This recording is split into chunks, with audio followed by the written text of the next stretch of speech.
Heidi ho, my peeps!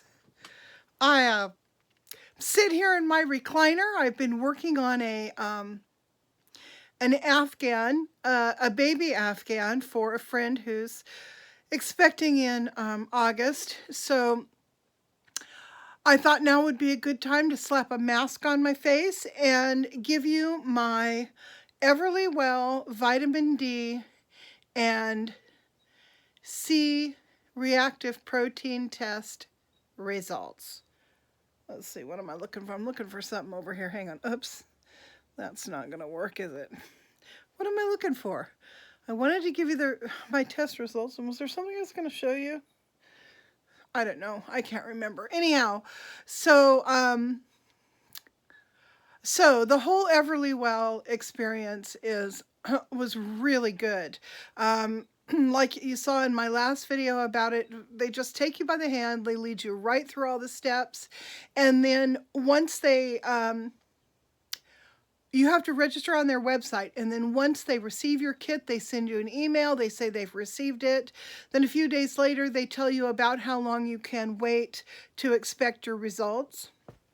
And you can go online and check the progress of your results. They have like this little, system of showing you about where it is in the process of being read. And then as soon as the test results are ready, you can read them right online. You don't have to wait for mail.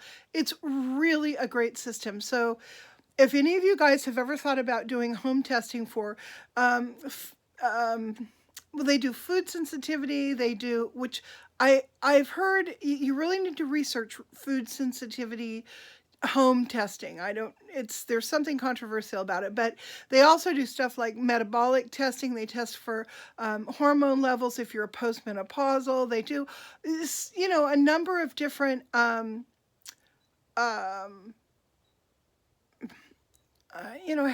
health tests, I guess.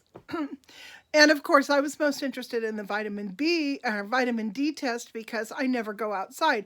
I can't stand being in the sun. I'm practically a vampire. I don't even like it touching my skin. I don't drink milk as a general rule. So, and I haven't been taking any additional vitamins, and I've been eating like crap. So my symptoms that I've been complaining about to you guys forever, they fit into the vitamin D deficiency profile. So I thought, well, let's start there. Let's see what my vitamin D level is. Well, it turns out my vitamin D level is well below normal, like I thought it would be. A healthy vitamin D level is somewhere between 30 and 100 in their scale. So somewhere around 40, 50, 60, that's real good. You're doing fine. Anything below 30 is deficient.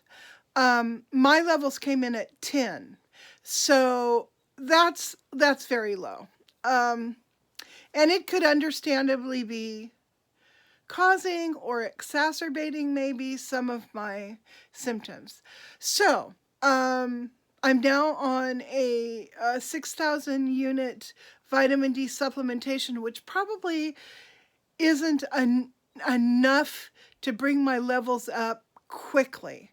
I've been reading that if you're under a doctor's care, they will often do an injection or a IV of vitamin D, 50 or 60,000 units initially, and then you'll go on an oral supplementation. So since I am not under a doctor's care right now, that's not an option. So I'm going to go ahead and do this 6,000 units for a while. I might double that maybe every other day for a while. Just pay attention to my what my body is telling me, and then I'm thinking maybe in 6 months or so, I'll probably do another Everlywell test of vitamin D. So that's what my vitamin D level. Now, my C-reactive protein. The test that they do, it's a high sensitivity C-reactive protein test.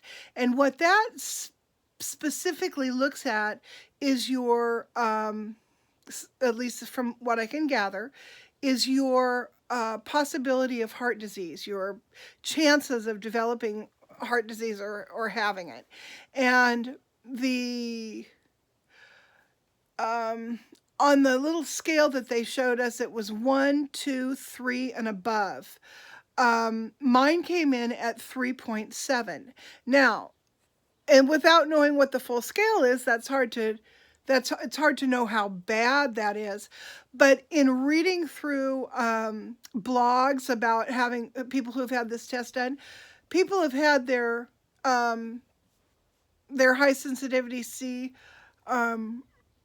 C protein reactive tests come out at 10, at 50, at much higher levels than what the test reported to me. Gosh, my arm hurts. I gotta sit up and do this. See if I can hold it with my other hand without obscuring the.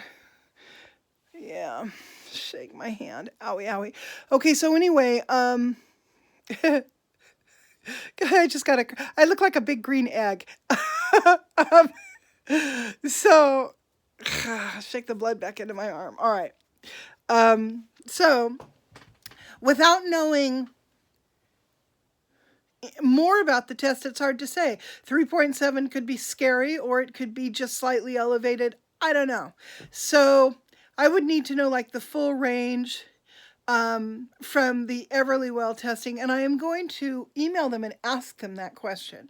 So, hopefully they'll get back to me and answer.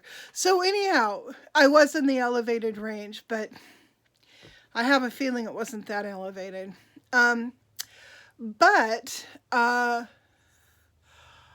So, all in all, excellent experience with Everlywell, and I would recommend it to anyone. I think I'm going to do some more testing later, but right now I'm going to just kind of work on this vitamin D thing and sort of pay attention to how I feel. Low battery. Okay. Let's see. So I added the multivitamin that my son gave me, a vitamin D, a 5,000 unit vitamin D, which brings me a total of 6,000. And what else am I taking? Oh, I'm taking additional magnesium again, which I used to do and I haven't done for a long time. So, we'll see what happens. I will certainly keep you guys updated as far as all that's concerned. I'm making the coolest thing I want to show you. I hope this comes out when I do this, so I hope you can see this. This is they call it a virus stitch blanket. And I just thought it was such a neat pattern,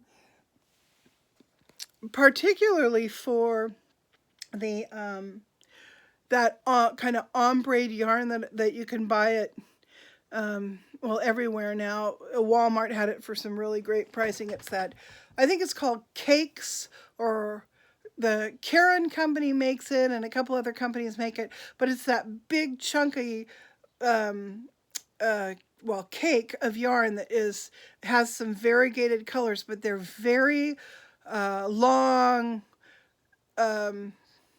They don't variegate short. They variegate in these really long hanks of yarn. So you get a real interesting color pattern if you're doing a large project. So I thought it would be really good for that yarn.